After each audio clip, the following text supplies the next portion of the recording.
안녕하세요. 향기나무 탐험을 즐기는 엄마 최문정입니다. 안녕하세요. 향기나무 지도를 그리는 엄마 정지선입니다. 요즘 틱 증상을 보이는 아이들이 많아요. 네, 뭐 20%까지도 아이들이 네. 경험을 해봤다고 하는 거 네. 보니까 뭐 흔하게 볼 수 있죠. 뭐 가까이서 뭐 저 어렸을 때 생각해 보니까 저는 다 해봤어요. 아이고. 네, 다 이렇게 종합 선물 세트로. 네네네네네. 그러니까 뭐 특징상이 뭐 제일 흔하게 뭐 눈 깜빡이는 거, 뭐 소리로 킁킁대거나 뭐 컷기침을 하거나 뭐 만지거나 뭐 많잖아요. 네, 흔치 않게는 또 욕을 하는 틱도 그쵸. 있어요. 뭐 운동성으로 해서 어깨를 쓱거리는 것도 있고, 음. 네, 이제 그런 부분은 병원에서 우리가 또 이제 신경 쪽에 어떤 점검을 한번 받으셔야 되고, 그 외에는 심리적인 문제죠. 근데 이 심리적인 문제가 이 아이들의 틱 증상을 보이는 아이들의 이제 공통점이 있어요. 이 아이들한테 우리가 좋아하는 색이 뭐니? 라고 물어보면은 어떻게 대답하죠? 다요. 다 좋아, 무지개요. 뭐 네. 특히 또 좀 부정적인 감정에 대해서 질문하면 없어요. 몰라요. 네, 몰라요. 뭐 아니면 뭐 진짜 회피하죠, 아이들이. 그 부분에 있어서는 그런 적 없는데 라는 말도 하고요. 네네네네. 자기는 그렇게 화난 적도 없었다라고 표현하는 경우들이 맞아요. 있어요. 이 틱 증상을 보이는 아이들 공통된 특징이 부정적인 감정에 대한 처리, 그리고 그런 감정을 느끼는 것에 대해서 굉장히 많이 두려워해요. 네, 그냥 안 보려고 하고 어떻게 네. 해야 될지 모르는 거죠. 네, 그리고 그만큼 부정적인 감정에 대해서 공감을 받지 못했던 부분도 있고요. 네. 그렇다라고 하면은 이제 부모님들의 양육이 점검을 해봐야 하는 부분이고요. 또 그 양육에 있어서 특히 감정적인 것들을 어떻게 부모님들이 코칭을 하는지도 굉장히 중요한데 대부분 이 어머님들을 봤을 때 그렇게 크게 문제가 드러나 보이지 않아요. 네, 너무 저도 생각해 보면 엄마가 부정적인 감정에 대해서 먼저 보여주신 적도 없고, 네, 그거에 대해서 충분히 화날 수 있어, 그래, 뭐 싫을 수 있어, 뭐 이런 거에 대해서 공감을 받은 경험이 없었던 것 같아요. 네네네네. 네.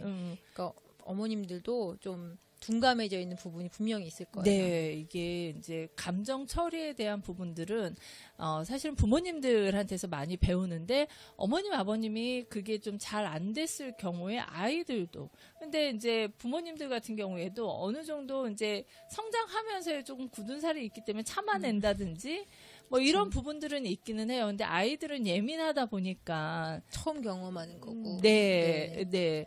그래서 어머님들의 감정 처리에 대한 것들을 조금 살펴보실 필요가 있어요. 네. 근데 아까도 제가 말씀드렸지만 특별히 문제가 없어 보여요. 애가 지금 친구랑 더 놀고 싶다고 막 울고 있어요.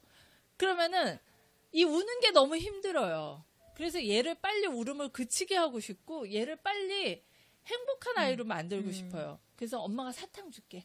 집에 가면 뭐 하자. 이렇게 전환을 시키는 거죠. 네, 네, 긍정적인 감정으로 확 전환을 시켜버리는 거예요.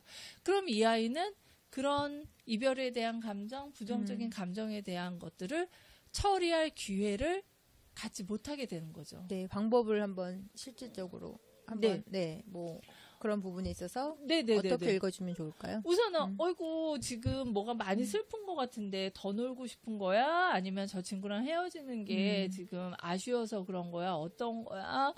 이렇게 구체적으로 좀 물어보는 거죠. 아 그랬구나. 너는 더 놀고 싶구나. 저 친구랑 더 함께 이렇게 놀고 싶구나. 아 그럴 수 있겠다. 너무 오랜만에 만났었지. 이런 식으로 이제 감정 기대가 막 돼요. 더 놀게 해줄 것 같은? 그렇지만 이제 한계가 있죠. 그런데 우리 지금 가서 이제 아빠와 같이 저녁을 먹어야 하는 시간이고 저 친구도 가야 하는데 아유 어쩜 좋을까?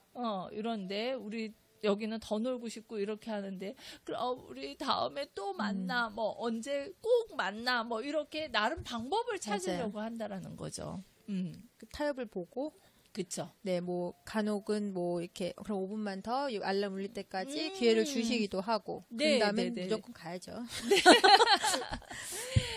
이게 이제 감정 코칭이라는 건데요. 특히 이 감정 코칭은 이런 부정적인 감정을 다룰 때 굉장히 효과적이라고 할 수가 있어요. 그래서 특히나 이 특징상을 보인다라고 한다면 이 아이의 부정적인 감정을 잘 알아차리고 처리하는데 도움을 주셔야 한다라는 거죠. 네, 어머님들이 먼저 부정적인 감정이 뭐가 있을까? 이거 사실 어렵거든요. 네네. 네, 싫은 거, 하기 싫은데 해야 되는 거, 네. 하고 싶은데 못 하는 거, 네. 엄마가 혼내서 엄마가 미운 거, 뭐 이런 마음도 미울 수 있다. 뭐 이렇게 네. 해서 좀 허용을 읽어주시는 거죠. 그 마음이 어떨지. 저도 많이 돌이켰어요.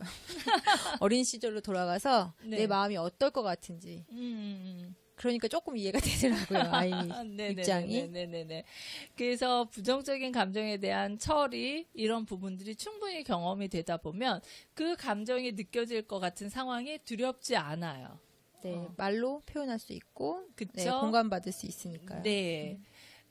한번 내 감정에 대한 처리, 아이가 특징상을 보인다면 내 감정에 대한 처리, 그리고 아이의 부정적인 감정에 대한 처리를 한번 살펴보시는 게 좋다라고 할 수가 있어요.